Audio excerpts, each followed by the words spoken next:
Untuk remake-nya sendiri ini sudah pasti akan ada improvement yang sangat-sangat jauh dari grafiknya. Dari ya render yang lebih detail, zombie yang lebih menyeramkan, dan ada mode baru yaitu adalah Horde mode di mana zombie ini akan terus bermunculan dan kita bertugas untuk membunuh mereka.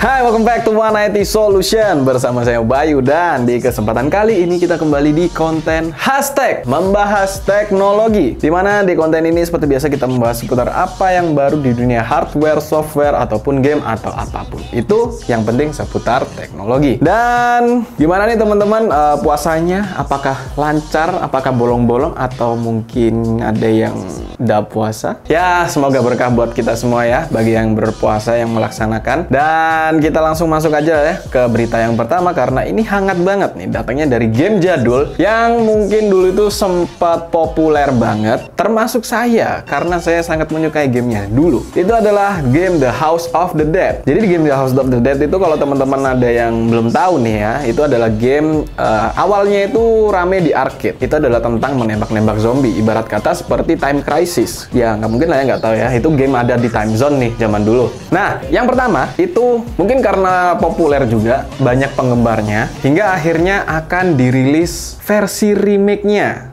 Hey, that's pretty good. Waduh, ini nih yang ditunggu-tunggu. Dan versi remake-nya ini sendiri akan di-launch di PC dan juga konsol pada tanggal 28 April, yaitu besok ya. Karena hari ini masih tanggal 27 April. Untuk House of the Dead remake ini dikerjakan oleh dua developer, yaitu Forever Entertainment dan juga Megapixel Studio. Ini adalah duet studio yang sempat menciptakan Panzer Dragoon remake. Dan kali ini mereka menciptakan, bukan menciptakan sih, mereka meremake game klasik yang populer pada masanya, yaitu adalah game The House of the Dead. Untuk remake-nya sendiri ini sudah pasti akan ada improvement yang sangat-sangat jauh dari grafiknya. Dari ya render yang lebih detail, zombie yang lebih menyeramkan, dan ada mode baru yaitu adalah Horde mode di mana zombie ini akan terus bermunculan dan kita bertugas untuk membunuh mereka. Nggak sabar banget sih buat main, karena saya sendiri adalah salah satu fansnya game The House of the Dead. Anyway, kita lanjut aja ke berita yang berikutnya. Datangnya dari dunia hardware PC. Kita mulai dari VGA dulu nih ya. Berita kedua ini datangnya dari Intel Arc A770, yang mana performanya itu nggak lebih baik dari RTX 2060 pada DaVinci Resolve. Meskipun barangnya ini masih belum dipasarkan, tetapi hasil benchmarknya sudah ada muncul pada Puget,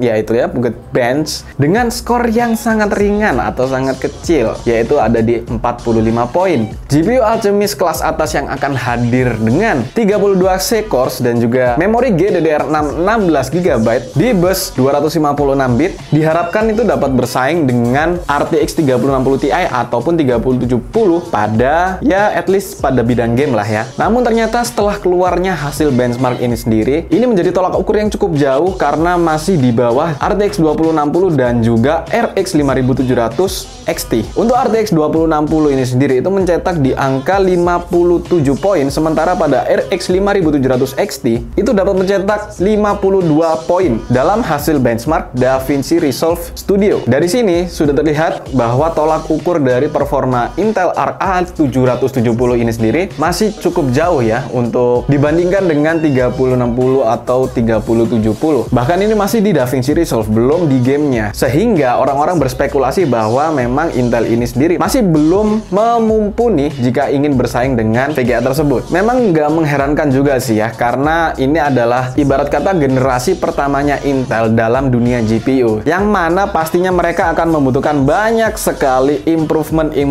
supaya mereka bisa mulai masuk ke pasar GPU yang ada saat ini untuk ikutan bersaing. Jadi good luck ya buat Intel, karena memang kita sempat berekspektasi cukup tinggi, tapi setelah keluar hasilnya nih, kita mulai jadi berpikir, apakah Intel Arc ini se-worth it itu? Apakah mereka sudah pantas untuk bersaing? Well, kita masih belum tahu juga, karena rilisnya di pasar ini masih belum ada. Jadi ini memang sudah ada, tapi apakah memang benar-benar valid? Atau nanti bisa jadi akan ada improvement lagi, sehingga performanya bisa mencapai apa yang mereka harapkan. Oke, kita lanjut ke berita yang ketiga. Berita ketiga datangnya dari Ryzen, yang mana Ryzen 7000 sebentar lagi akan dirilis, tetapi Ryzen 7000 series ini itu akan kekurangan dukungan atau support untuk DDR4. Nah, dari situ muncullah X670 yang akan hadirkan dual chiplet. Jadi untuk motherboard X670 ini itu akan terdiri dari dua chiplet yang dipasang pada node 6nm TSMC yang dirancang langsung oleh AS Media. Nah, untuk motherboard dari B650 itu akan terus menggunakan chipset 6nm tunggal, jadi nggak dual chiplet. Nah, jadi yang dual ini hanya ada di X670